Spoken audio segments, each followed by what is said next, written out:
स्वागत है आप सभी का फिर से हमारे इस यूट्यूब चैनल पर। देखिए आज के इस वीडियो में बात करने वाले हैं class 12 sociology model set number 3 की। ये जो मॉडल सेट नंबर 3 है सोशोलॉजी का है, वो जो ऑब्जेक्टिव वाला हम लोग पिछले वीडियो में देख मतलब और इसका 2 वीडियो बना रखे हैं हम लोग, वो भी देख सकते हैं।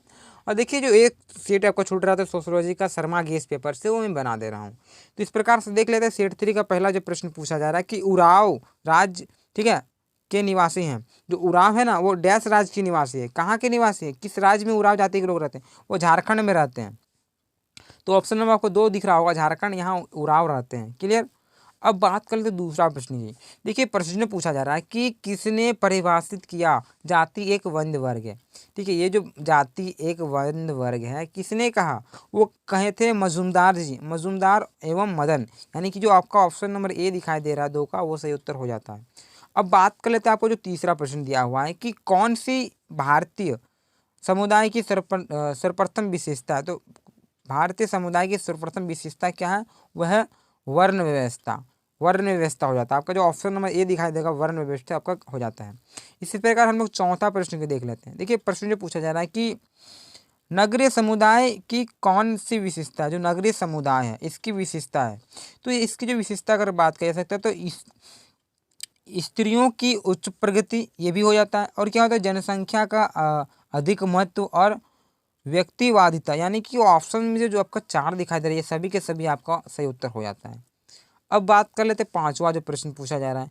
प्रश्न है कि संयुक्त परिवार की कौन सी विशेषता है? देखिए जो संयुक्त परिवार है उसकी क्या विशेषता है वो बताना। संयुक्त परिवार में क्या होता है कि इसका आकार बड़ा होता है, यानी कि बड़ा आकार। उसके बाद सामान्य संपत्ति, ये भी सामान्य संपत्ति भी हो जाएगा, और सामान्य निवास भी होता है। ये कि इन सभी के सभी हो जाता है संयुक्त परिवार में। अब देख लेते हैं छठा जो प्रश्न पूछा जा रहा है कि लैंगिक विषमता का सामाजिक सूचक किन्हें कहा, मतलब किसे कहा जाएगा?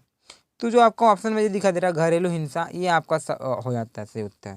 घरेलू हिंसा जो है वो विषमता का सामाजिक सूचक है, लैंगिक विषमता का। तो चलिए बात कर लेते हैं अब सातवां प्रश्न की। देखिए जो सातवां प्रश्न पूछा जा रहा है कि भारतीय संसद के 2 सदन विभाजित हैं। प्रथम सदन को लोकसभा कहा जाता है और द्वितीय सदन को कहा जाता है, उसका नाम बताना। देखिए 2 चीज़ होता है, एक तो लोकसभा होता है, एक राज्यसभा होता है, 2 होता है ना। तो इसमें दिया हुआ कि प्रथम सदन को लोकसभा कहते हैं, तो दूसरा बताना है, तो दूसरा हम लोग राज्यसभा कहेंगे। ऑप्शन नंबर जो आपको 3 दिखाई दे रहा है राज्यसभा यहाँ पे है, वो सही आंसर हो जाता है। अब बात कर लेते हैं आठवां प्रश्न पूछा जा रहा है कि उपनिवेशवाद का संबंध किससे है? जो उपनिवेशवाद है ना, इसका संबंध क्या है? इसी प्रकार इसका अथवा करके प्रश्न दिया हुआ है, सेम वही प्रश्न है कि उपनिवेशवाद की सोच का प्रतिफल है, तो वो है साम्राज्यवाद। साम्राज्यवाद ऑप्शन नंबर जो आपको यहाँ 4 दिख रहा होगा, साम्राज्यवाद इसका ही है। क्लियर। साम्राज्यवाद यानी कि अपना शासन चलाना, अपने शासन को बड़ा करना, विस्तार करना। क्लियर। अब 9वां प्रश्न देख लेते हैं। जो प्रश्न पूछा जा रहा है कि निम्न में से प्रजातंत्र का चौथा स्तंभ कहा जाता है। देखिए जो आपका जो प्रजातंत्र का चौथा स्तंभ जो होता है ना, वो आपका हो जाएगा जनसंचार। ठीक है, मीडिया वगैरह जो होता है वो जनसंचार आपका चौथा स्तंभ।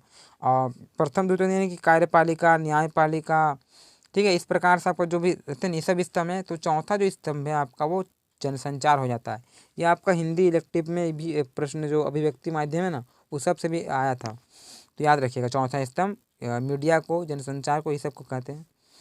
अब 10वां प्रश्न देख लेते हैं। जो प्रश्न पूछा जा रहा है कि निम्न में से आदिवासी आबादी सर्वाधिक किस राज्य में है? देखिए जो आदिवासी आबादी हैं वो सर्वाधिक अगर बात किया जा सकता है तो छत्तीसगढ़ में है। देखिए छत्तीसगढ़ ऑप्शन नंबर आपको 3 दिखाई दे रहा है, ऑप्शन नंबर 3 में, और छत्तीसगढ़ है, ये आपका सही उत्तर हो जाता है। अब बात कर लेते हैं 11वां प्रश्न। देखिए प्रश्न पूछा जा रहा है कि वर्ण में क्या प्रधान है? जो वर्ण है इसमें क्या प्रधान है? इसमें कर्म प्रधान है, कर्म। ठीक है, कर्म प्रधान है। ऑप्शन नंबर आपको 3 दिखाई दे रहा है, वो सही उत्तर हो जाता है। अब देखिए 12वां नंबर प्रश्न पूछा जा रहा है कि जाति में क्या प्रधान होता है? जो जाति है इसमें क्या प्रधान है? तो जाति में जन्म प्रधान है। अगर वर्ण में कहा जाता है, वर्ण में आपका कर्म प्रधान है, और जाति में पूछा जाए तो जाति में आपका जन्म हो जाएगा।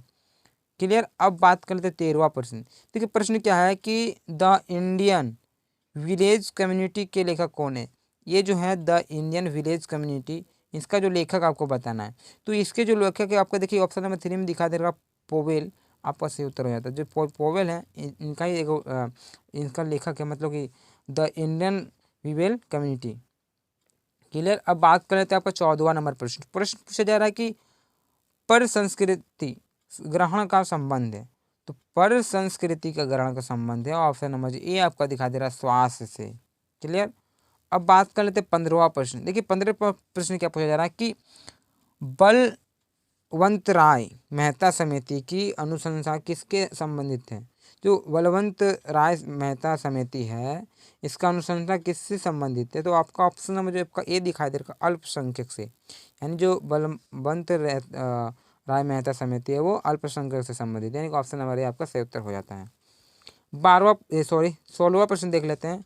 तो 16वां जो प्रश्न पूछा जा रहा है कि आत्म का दर्पणवाद की अवधारणा किसने दिया। तो आत्म जो है इसका दर्पणवाद की अवधारणा दिया है, उन्होंने दिए हैं, किसने दिए हैं, वो है दिए हैं गिडिंग्स ने, यानी कि ऑप्शन नंबर ये दिखाई दे रहा है वो सही उत्तर हो जाता है। अब इसी प्रकार हम लोग 17वां प्रश्न की बात कर लेते हैं। तो प्रश्न पूछा जा रहा है कि समाज शास्त्र के जनक कौन है। ठीक है, जो समाज शास्त्र का अगर जनक बात किया जा सकता है तो होगा अगस्ट टॉमसे, यानी कि ऑप्शन नंबर जो आपका 4 दिखाई दे रहा है समाज शास्त्र के जनक अगर बात किया जा सकता है तो अगस्ट टॉमसे हो जाएंगे। इसी प्रकार हम लोग 18वां प्रश्न देख लेते हैं। प्रश्न पूछा जा रहा है कि संयुक्त परिवार व्यवस्था पाई जाती है। तो संयुक्त परिवार है वो व्यवस्था पाई जाती है, वो पाई जाती है औद्योगिक समाज में, नगर समाज में, ग्रामीण समाज में, इनमें से कोई नहीं। तो ये आपका एक तो आपका ग्रामीण समाज भी हो सकता है और औद्योगिक समाज भी हो सकता है। तो जहाँ तक मुझे लगता है कि आपका ग्रामीण समाज हो जाएगा, ऑप्शन नंबर जो 3 दिख रहा है वो सही उत्तर हो जाएगा। अब 19वां नंबर प्रश्न पूछा जा रहा है कि ग्रामीण समाज की कौन सी विशेषता है। ये ग्रामीण समाज की विशेषता है वो है श्रम विभाजन। श्रम विभाजन आपका जाकर ऑप्शन नंबर जो ए है वो सही उत्तर हो जाता है। अब 20वां प्रश्न जो पूछा जा रहा है कि परीक्षण विभाग पाया जाता है। ठीक है, जो परीक्षण विभाग पाया जाता है वो आपका भील में पाया जाता है।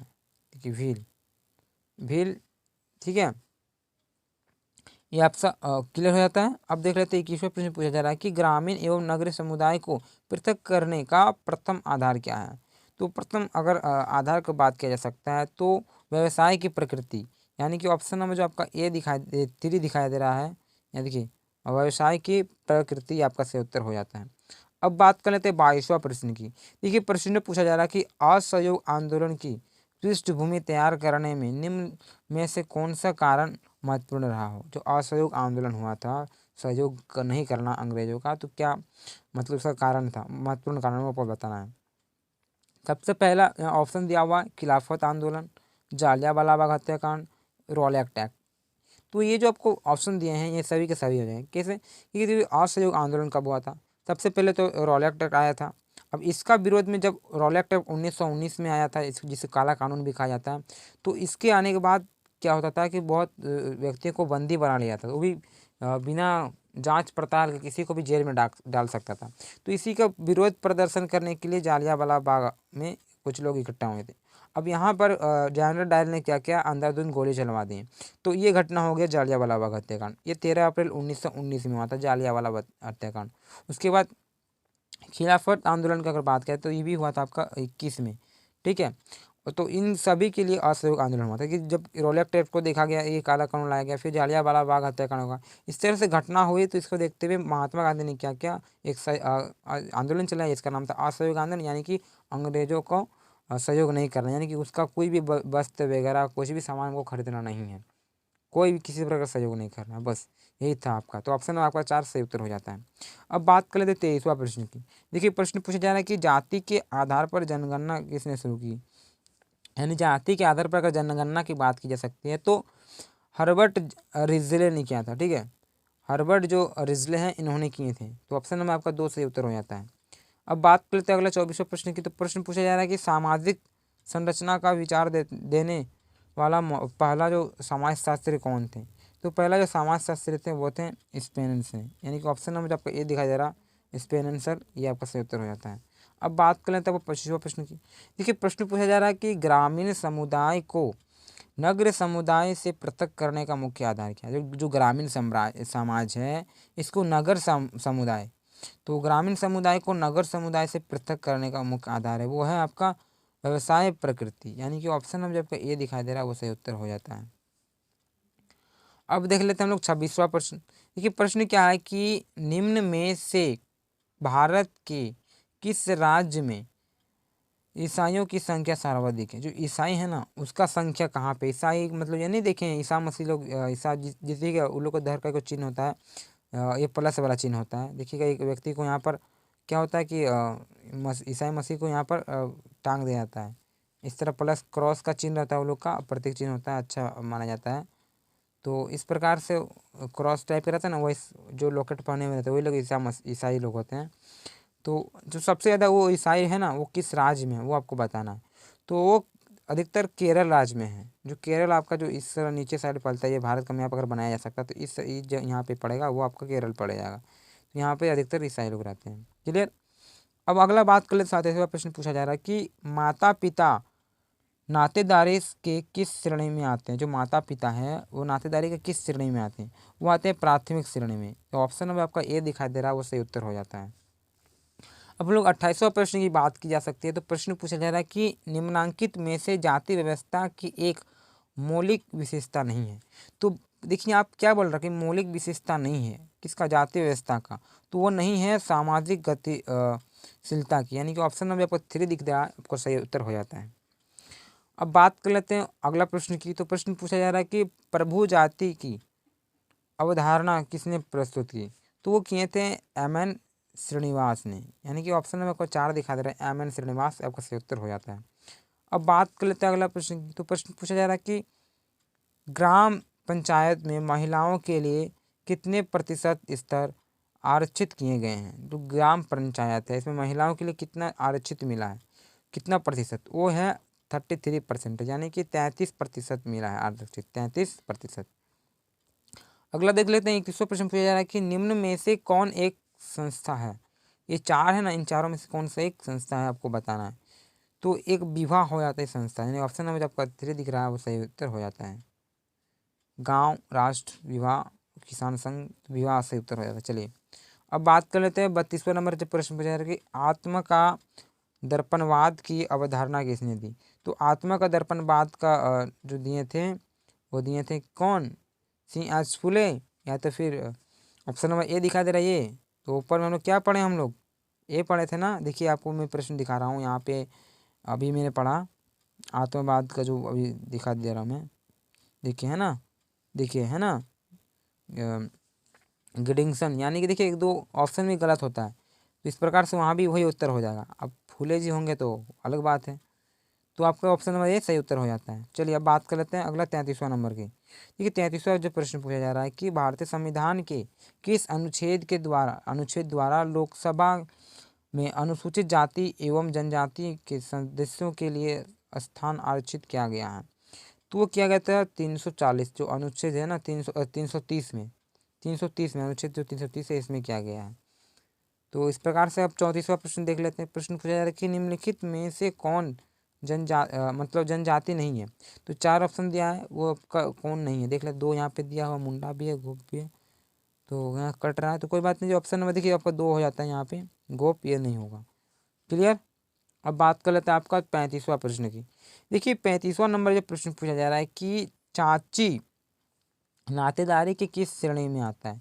जो चाची है वो किस श्रेणी में आता है? वो द्वितीयक श्रेणी में आता है। जिस तरह का माता पिता प्राथमिक में आता है, चाची में क्या आता है? तो चाची द्वितीयक श्रेणी में आती है। क्लियर। अब 36वां नंबर प्रश्न पूछा जाए कि भारतीय सामाजिक व्यवस्था का महत्वपूर्ण पहलू क्या है? तो वह है संयुक्त परिवार। भारतीय सामाजिक और व्यवस्था की बात किया जाए तो पहलू वो संयुक्त परिवार, यानी कि ऑप्शन नंबर ए हो जाता है। अब 27वां प्रश्न पूछा जा रहा है कि निम्नांकित में से भारतीय जाति व्यवस्था में परिवर्तन लाने वाला एक कारक कौन सा है? तो वो है शिक्षा। शिक्षा ही परिवर्तन ला सकता है। क्लियर। अब बात कर लेते हैं 38वां नंबर जो प्रश्न पूछा जा रहा है कि स्त्री पुरुष अनुपात किस राज्य में सबसे कम है? तो वो है पंजाब में सबसे कम है। जाति पुरुष का अगर अनुपात की बात किया जा सकता है तो पंजाब में कम है।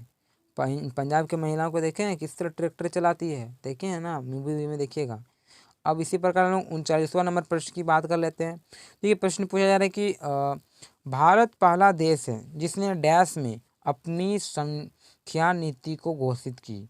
वो है 1952 में अपनी संख्या नीति की घोषित की थी। क्लियर। अब आज का अंतिमवा प्रश्न है और ये मॉडल सेट थ्योरी का अंतिम प्रश्न है, और 40वां प्रश्न देख लेते क्या प्रश्न बोला जा रहा है। पूछा जा रहा है कि निम्न में से कौन जनजातीय धर्म का स्वरूप है। अगर जनजातीय धर्म समरूप है तो कौन सा ये चारों में से आपको बताना है। तो हो जाता था आपका सही उत्तर हो जाता है ऑप्शन नंबर 3 दिखा दे रहा है आपका टोटमवाद, ये आपका सही उत्तर हो जाता है। टोटमवाद आपको क्लियर हो जाता है। क्लियर। अब हम लोग बात कर लेते हैं 40वां प्रश्न क्लियर हो जाता है। इसी के साथ मेरा जो मॉडल पेपर है तो समाप्त होता है यहीं पे। और नेक्स्ट वीडियो में मिलते हैं इसी तरह दूसरे मतलब सब्जेक्ट के साथ। तब तक के लिए धन्यवाद। अगर हमारे चैनल को सब्सक्राइब नहीं किए हैं तो सब्सक्राइब कर लें और बेल के आइकन को भी प्रेस कर दें। चलिए अपने मित्रों को भी शेयर करिए वीडियो अच्छा लगा तो लाइक करें। और फिर इसी तरह नेक्स्ट वीडियो में मिलते हैं। जय हिंद, जय भारत।